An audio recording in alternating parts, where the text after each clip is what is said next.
So let us see what is the term explaining about the variation. So variation, it is just like a variety. Usually if you observe, the elephant give birth to the baby elephant, whereas the animal give birth to animal, humans give birth to the humans. Even the mango plant will form the mango plant again. So if you just observe in this, the same type of organisms are producing the same type of organisms. But have you ever wondered, do all the organisms look similar? Let us take your siblings.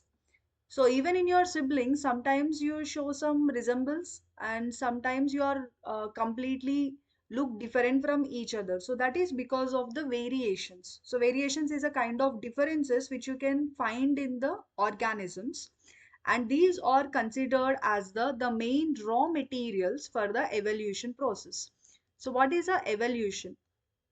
From the one generation to the other generation, all the genes are going to be changed, or they are just undergoing the slight difference, and the new variety of genes or the new expression of genes will be different to form the evolution. So have you ever seen, initially the human life started from the early man, and that early man is completely evolved like the human.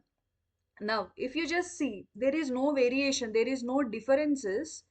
Every generation we will be producing the early humans as well, right?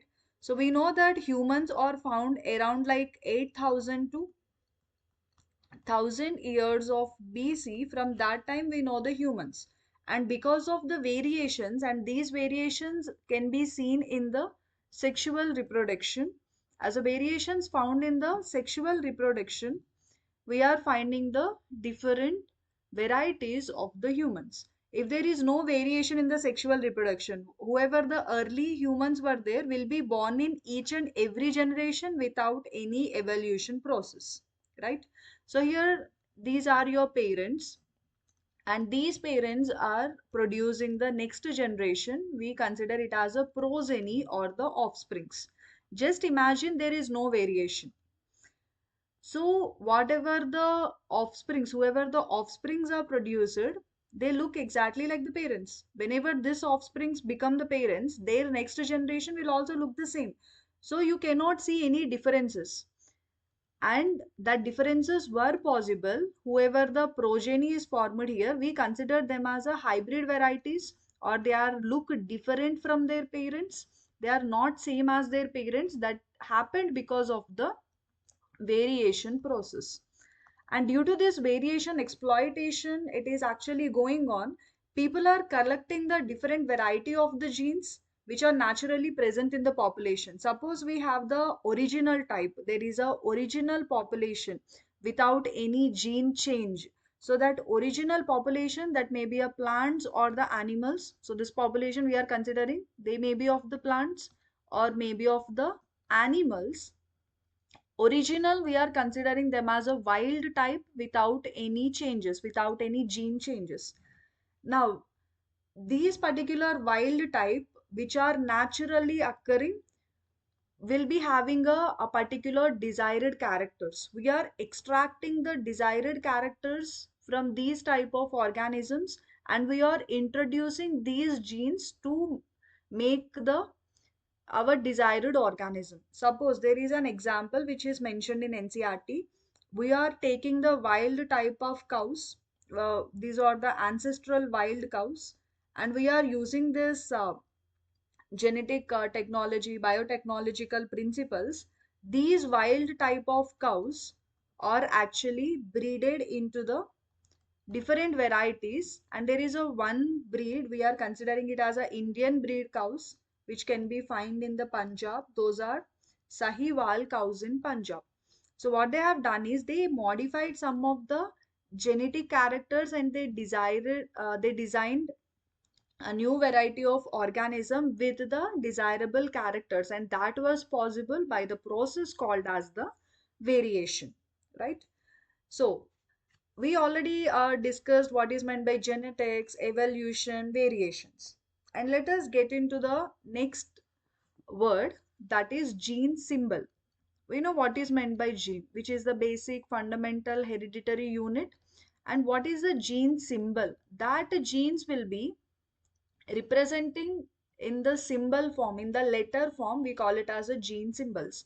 So the letter which we are taking here, it may be of the capital letter or the uppercase letter, or these will be taken for the dominant type of allele. In the earlier videos, we discussed what is dominant allele, what is recessive allele.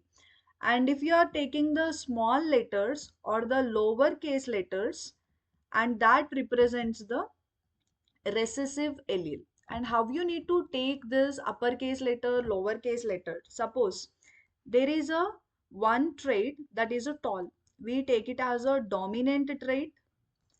And how do you represent this tall gene in the form of allele, that is capital T and capital T? This is a dominant allele. And there is another trait that is a dwarf. We take it as a small t. All the time, whatever the dominant allele uppercase letter is there, same letters lowercase must be taken for the recessive allele.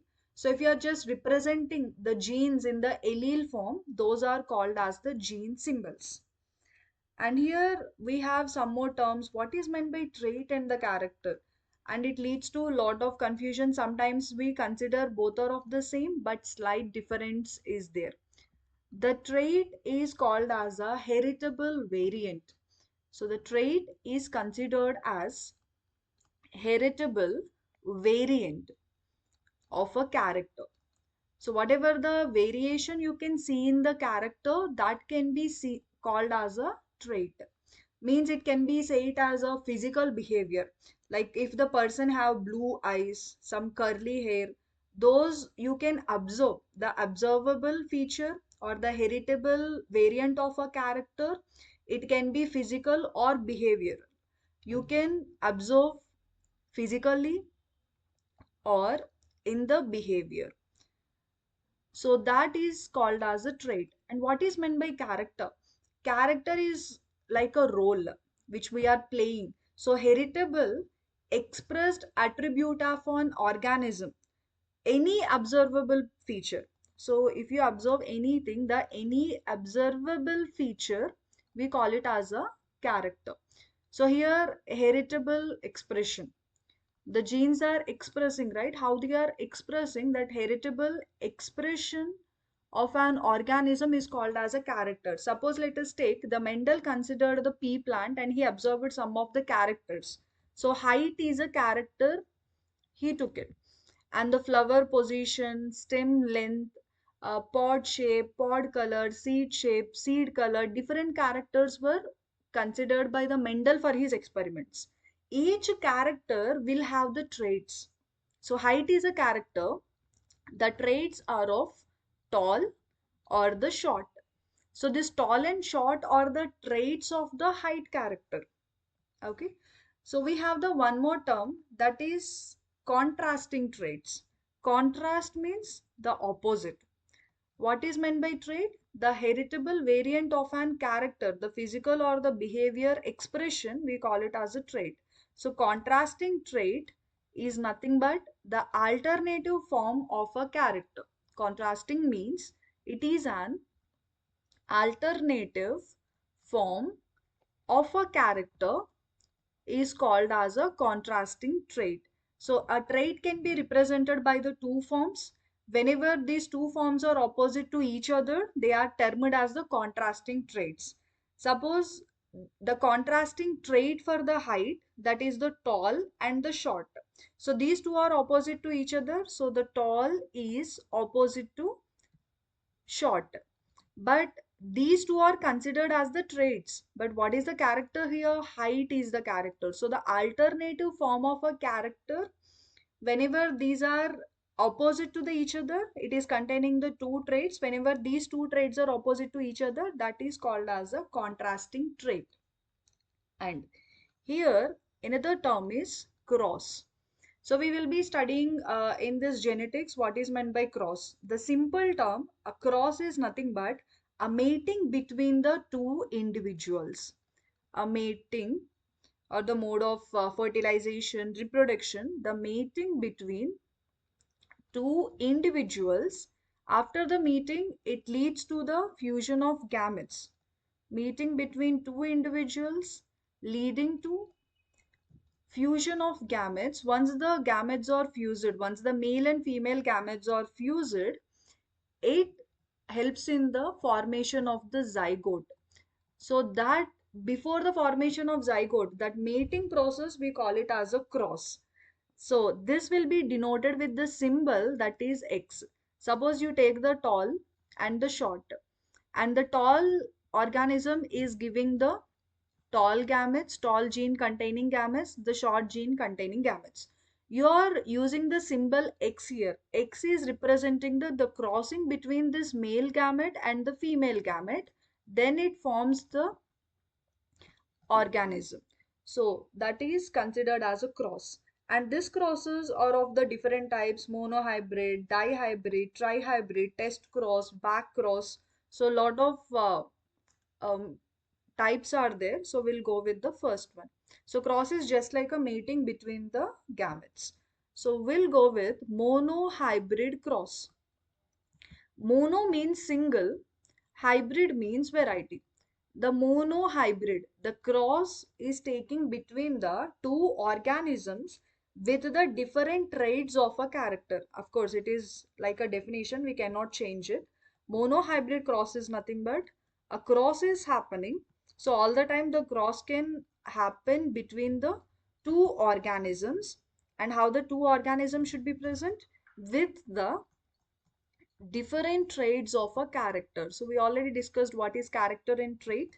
The different traits of character. Each character will have the two different traits. Now, example, let us consider the cross can happen of the height character, as the height is containing the two contrasting or opposite traits, that is tall and the short. So if you make a cross between this tall plant and the short plant, we call this cross as the monohybrid cross. As I mentioned here, the example of the cross. So if you are taking the single variety or the single hybrid, that each character will have the two contrasting traits. If you make the cross between those two contrasting traits, we call it as a monohybrid cross. We have another term, that is dihybrid cross. Di means two, hybrid means varieties, cross is nothing but a mating, the mating between the two gametes, two individual gametes. We call it as a dihybrid cross. So here what all we consider here, the cross which is taking place between the two organisms with two different traits of characters. Suppose let us take the example is the yellow round shaped seeds are there, and in the same way, the green wrinkled shaped seeds are there. So here, this yellow green is representing the color of the seed, the pea seed. Whereas the round wrinkle is explaining the shape of the seed. So what we are taking here, we are making the cross between the color and the shape, and yellow color round or the dominant, whereas the green and wrinkled or the recessive. So if you are making the cross between the two characters, this color and the shape or the characters, and each character will have the contrasting traits. If you are making the cross between such a type, we call it as a dihybrid cross. You can go with the trihybrid cross also. You are adding the one more character here, will have the two contrasting traits. If you make a cross, that is a trihybrid cross. We have two more other types of crosses as well, that is test cross and back cross. We have a lot of examples. We need to explain this briefly, but these are just like a definitions. Test cross and the back cross. So the test cross can be done to identify the unknown genotype with the recessive parent. So to know whether the individual is a homozygous condition or heterozygous condition, we are making this test cross. And coming to the back cross, we are just making the cross between an individual member of the F1 generation and either of its parent. So here, if you make a cross of F1 generation, let us take capital T and the small t or the F1 generation genotypes. And you are crossing with either of its parent. So its parents are like either capital T or the small t. If you are making such a type of cross, that we call it as a back cross. So the possibility is capital T small t can be crossed with capital T in the first case, and the second case if the F1 generation is crossing with the recessive parent. So you will get the, so what do you get here? From here you get the gametes of capital T small t. From here only the one type of gamete. Whenever the fusion, the gamete fusion is taking place, you get this type of varieties. All are showing the tall character. If this is the case, capital T small t or the gamete, small t is the gamete here. Whenever the cross happens, so we are not going to circle any of the generation, only gametes must be circled. In this case, this is of the tall and this is of the short. Now, here, whatever the parents which you consider, both are in homozygous condition, you are crossing with the F1. Coming to the test cross, you are doing this cross to identify the unknown genotype. For example, let me explain here. You are taking a purple flower, and purple is the color of the flower which you can observe. So whatever which is appearing to you, the physical appearance is said to be a phenotype. Phenotype means physical appearance. Whatever you can see and observe, whatever visible to us is called as a phenotype. Suppose if you look at the plant, you can say whether it is short or the tall, what color flowers are there, and what type of venation is there, how the plant is looking, whatever the physical appearance you see, that is called as a phenotype. Genotype is nothing but genetic constitution. You cannot observe the genes which are present in the plant, or you cannot observe the genes which are present in the humans. So that genetic constitution, we call it as the genotype. So here the purple flower is a color of the flower, so we consider it as a phenotype. But what we are doing in this test cross, we don't know the genotype, so we want to know it. But remember, in the test cross, all the time there will be a unknown genotype finding, and we are crossing with the white flower. So this white flower, the white is a phenotype, the physical appearance, whatever the color which is appearing for us, it is a phenotype. And this purple color one is a dominant, and this white flower is the recessive.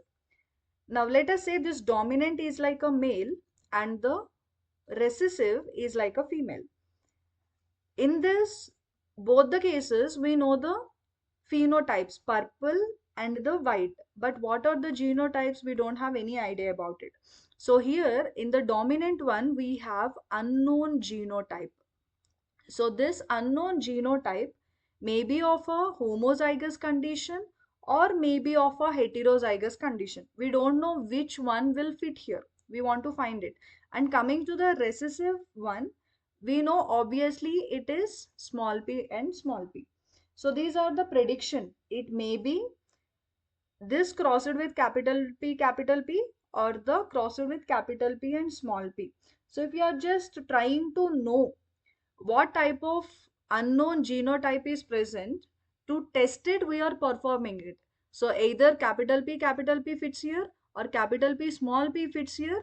Whatever the genotype of that particular plant, if you are knowing about it, that is considered as the test cross.